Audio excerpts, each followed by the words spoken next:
Before we begin today's video, I would like to make a few things completely clear. Spoilers suck. A lot. Which is why I'm full-on warning you that the following content that will be discussed is 100% spoiler-filled and completely opinionated. Do not watch this if you haven't seen the latest episodes. If you're not a Rooster Teeth First member, you should still be able to view the episode as a free non-first member. And the latest episodes will be ready for you, non-first members, on the following Tuesdays, or depending on when your availability is. Okay? So let me fully explain on the whole scheduling regarding RWBY. October 14th was the date where Rooster Teeth First members will be able to watch the premiere of RWBY Volume 5. It won't be available for anyone else except for Rooster Teeth First members. 3 days later, the episode will be available for non-first members. Those are the people that are able to go onto roosterteeth.com and sign up using their email and password. That's it. You don't need to do anything else. You don't need to provide your credit card information or whatever. Just your email and password. That's all you need to do. And the latest episodes will be available for these people 3 to 4 days after they're available for first members only. Then, the following Saturday, YouTube and Crunchyroll will be able to obtain the episode and everybody can watch it, basically. Okay? So Saturdays, every Saturdays, there will be a brand new episode that will be exclusive to Rooster Teeth First members, but the previous week's episode will be available for everybody else. If you are not cool with that long week wait, just get a non-first account. That's all you gotta do. And the episode will be available 3 to 4 days after they're available for first members only. Okay? I hope you got that. Please. If I see any complaints in the comments section regarding spoilers, I won't do anything. But you should be the one to be at fault for not listening to the warning that you're receiving right now. Also, if you disagree with our statements and have a different opinion, that is okay. Just let me know in the comments below on what you thought about the material we were discussing, and if it's totally different than ours, then we'll 100% accept it. I will accept it completely. But don't insult those who have a different opinion than you.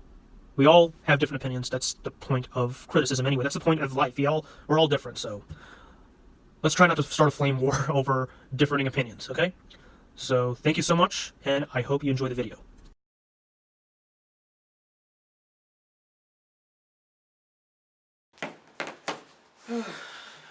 What's up, guys? Welcome to another Crimson Artist YouTube video. You should know who I am. If you don't, my name is Raj Chetta. Today I'm going to be giving you my thoughts on chapters 9 and 10 of RWBY Volume 5, as well as my overall impression of Volume 5 as a whole so far, because we're not even done with the volume. And I have a little bit of an announcement to make, a pretty exciting one, one that relates to a certain movie coming out next year, in which I'm really pumped for as well. I'm pretty sure you should be too. I mean, well, I'll get to that in a bit. But before I begin, I want to stress something that a lot of people should notice on my channel right now, is that I don't have a review up for Star Wars The Last Jedi. And I was about to. It's just like I don't feel like uploading it right now, because I'll probably upload it when episode 9 comes out, because that's when it, I just feel that's more appropriate to do it then instead of now, because with The Last Jedi right now, it has such major unnecessary backlash from just like incredible fan outcry to outcry turning into these really pointless petitions to just I don't want to get into that right now. I literally have a headache just thinking about it. So I'm not going to give my review for Last Jedi. Not right now. I'll probably upload it in the year 2020, whenever episode 9 decides to show its face. I'm honestly kind of done with Star Wars at this point. I mean, I enjoyed The Last Jedi, I'll give you that. It's not that bad, as some people are making it out to be. It does have its flaws, but I wouldn't say it's a really bad movie. I definitely enjoyed The Force Awakens much more, even though it itself is a retread of A New Hope. But whatever, I'm not even going to get into that. So, Yeah, there you have it. My review for The Last Jedi is not going to come out until Episode 9, like around Episode 9's release, whenever that's going to be. I'm pretty sure it's going to be December 2020, but we'll see. Anyway, let's talk about some RWBY, shall we? The 9th episode is titled A Perfect Storm, and the 10th episode, which I can't wait to talk about, is True Colors. The 9th episode was mainly about Cinder and her team going to meet Raven and consider negotiations regarding the Spring Maiden, and they make up a deal that they kill off Crow and the kids, and the Spring Maiden goes with Salem's group, right, pretty much. That's a very interesting deal, but what's really more interesting is the dynamic between two factions. We got Cinder's group, and we got Raven, sorry. I love how Mercury and Emerald finally get to say something again. I mean, it's been a while. But I also loved how Raven was being just completely brutal on these guys. Not in terms of fight. There was no fights. Well, there is a fight later in the episode, but I'll get to that in a bit. Raven was just like being... Oh, she's a savage bird mom. I love her. I freaking love Raven. I want more Raven, damn it! And I'm glad I'm getting more of her this season as opposed to the last 4. Oh my god, she's amazing. But she's like, that's not only I love her because she's just so fucking savage, but she's really a complex character. She really doesn't want to do, like, you could say she's a coward, yeah, because, well, she ran away from her family in pursuit of running her tribe. Well, that was her main end goal overall. So, would that be considered cowardice, or just I don't know what to? That's the thing I love about Raven. She makes these very astute decisions, these very grand decisions that make her really complex. It makes me question her. The best thing about most characters is when you question their motives and they give you answers, but only leads them to more questions and answers. Makes the whole deal kind of interesting. Yeah, I love Raven, and now hell, I love Vernal. I think Vernal is I want to see more of her, if they give us the chance, of course, but we'll see. So the latter half of this episode is basically the continuation of what happened at the end of the last episode, episode 8, where the Belladonnas are being attacked by the White Fang, led by Elia. Oh my god. Gira as the Black freaking Panther. He's basically Black Panther. The king of Menagerie, not Wakanda. But yeah, Gira Belladonna. I love the Belladonnas. I think it's no surprise that I love these guys. And what happens in episode 10 made me really happy. It's basically the latter half of this episode pretty much is building up to a major fight that takes place throughout most of episode 10. So that's pretty much it for episode 9. I would say this is kind of filler, but also not. It definitely makes the villain's situation a bit more interesting than one would expect, because back then I hated Cinder. I did not like her character because she just looks like one of those guys that just wants to be bad for the sake of bad, you know? Like the Joker, except the Joker is just so unpredictable that you don't know what he's thinking. With Cinder, I'm like, yeah, you're going to do this. Yeah, you're going to do that. Yeah, she became really predictable for me. But now, with what Salem wants and what the end goal really is for both characters, it makes things... There's actually a really interesting balance that is going between these two faction of characters. And not just these two, but it will also spread to Crow and the kids, as well as the White Fang, along with the many people of Menagerie, along with Blake. It's gonna affect a lot of people. This is definitely gonna be another fall of Beacon, unless they prove otherwise. Which I think that's gonna be a high point, a high selling point for the rest of probably not just the volume, but probably the next 2 volumes. I'm not sure. So the 10th episode, we see Crow and Osmond basically just making discussions of what is to come. Then they get a call from Leo stating that they might have a plan to go after Raven's bandit tribe, and Crow's like, "Yeah, I smell bullshit." He smells bullshit a mile away. Oh my god, it's amazing. And yeah, he's right. There is something brewing going on. Like, I mean, Raven basically told Leo what is going to happen, and he's going to relay that very subtly to Crow in a way.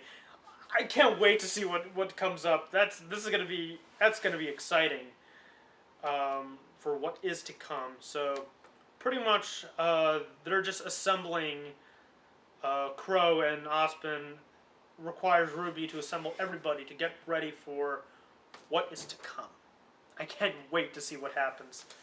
But the latter half of this episode, which started off from the necessary sacrifice and built up from last episode and the episode before that, the Belladonnas are being attacked, like I said, and we get to see the end result, and by God, this was beautiful. This was probably the most action-packed moment in the volume since probably episode 4 with Yang going to meet her mother for the first time. I think. Oh yeah, there's also the Weiss airship attack that happened this volume. Yeah, there's some pretty good action bits here. Yeah, I'll talk about what if you don't know what I'm getting at, I'll talk about that as soon as I'm done talking about these 2 individual chapters, okay? This was a battle between ideologies, between what is right and what is wrong, and the fighting between Ilya and Blake really helps prove that they're both right and wrong, you know? It kind of reminded me a little bit of Civil War from Captain America, of how that violence isn't really the answer, but you have to use violence to prove a point. So in the end, both are also right and wrong. There's like a no-win situation regarding this fight. But the main reason why I love this scene so damn much is because I finally got a moment with Blake that I've been waiting since the ending of Volume 3. In Volume 4, I don't know what the hell she was thinking. She was reckless and acted very stupid, really. But after all she's learned with Sun, that she requires a lot more than just one person. She cannot do everything on herself.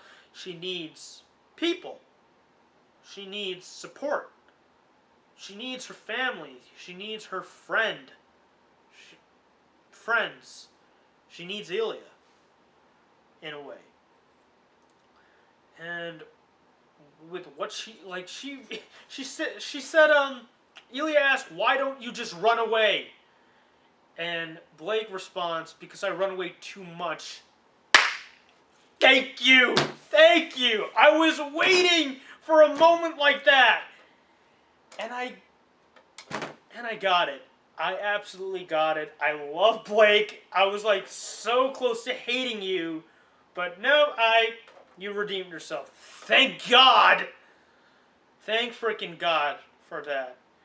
And the end result?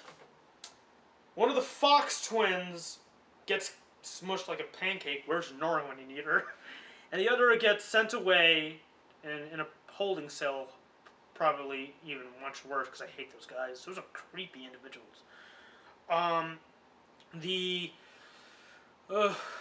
Belladonnas survive.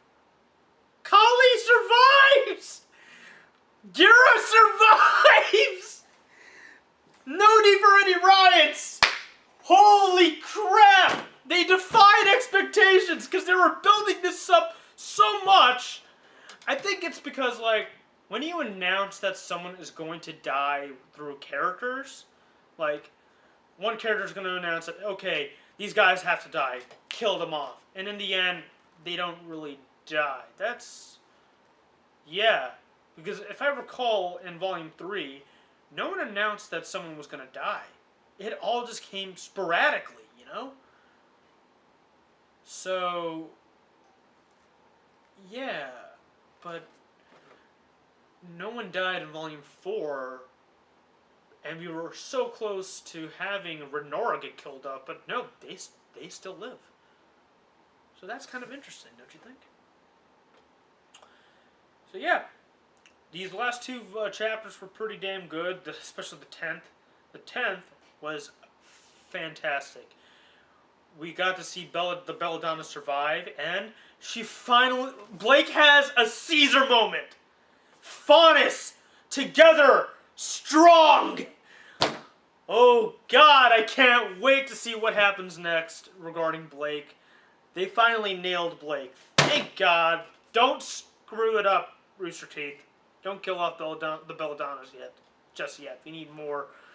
Kali is badass. She beat the living hell out of that bat guy with a serving tray. That is awesome. Oh, Kali's best mom. Yeah. So yeah, those are my thoughts on these last two chapters. Now, Volume 5 has been a very interesting one. Immensely better than Volume 4. Almost as good as Volume 3, but I can't really say for sure until we actually finish the volume as a whole. The only reason why I'm bringing up my thoughts overall right now is because the next episode is going to be put on hiatus due to the holidays.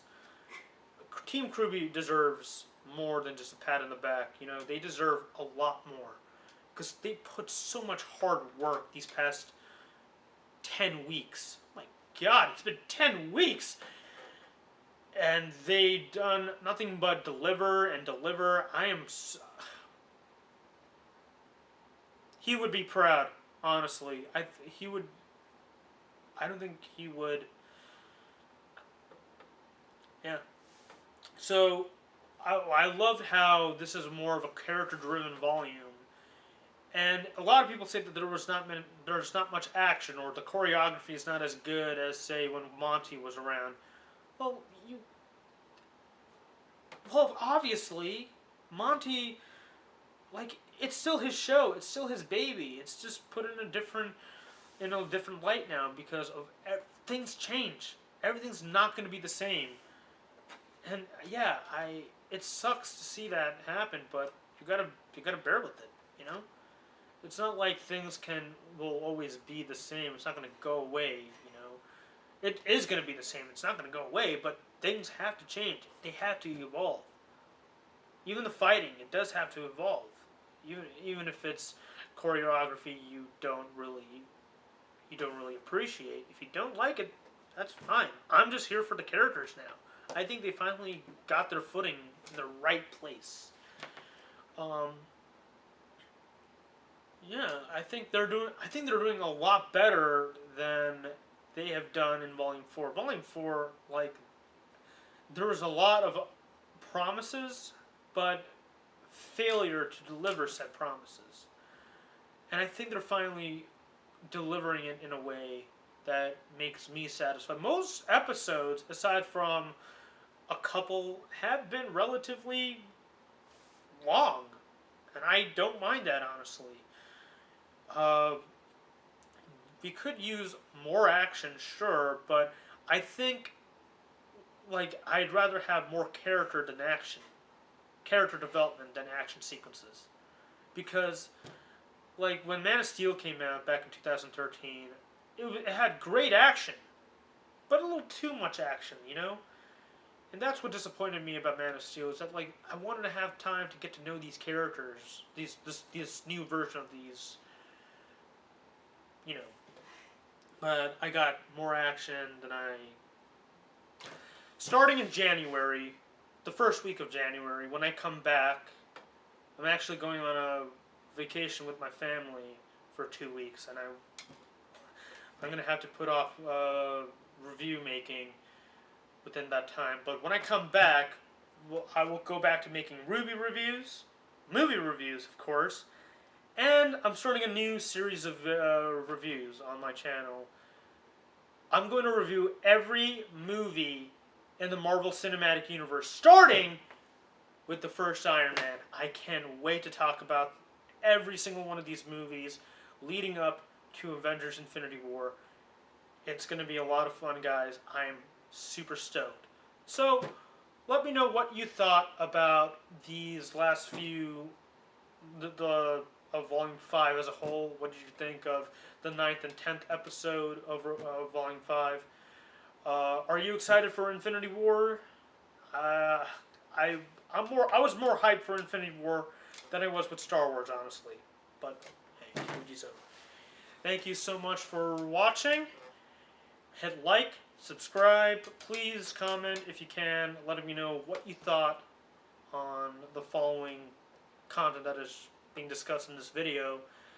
And I can't wait to I can't wait to get started. Thank you so much. Happy holidays and Happy New Year, everybody. Let's make 2018 kick ass.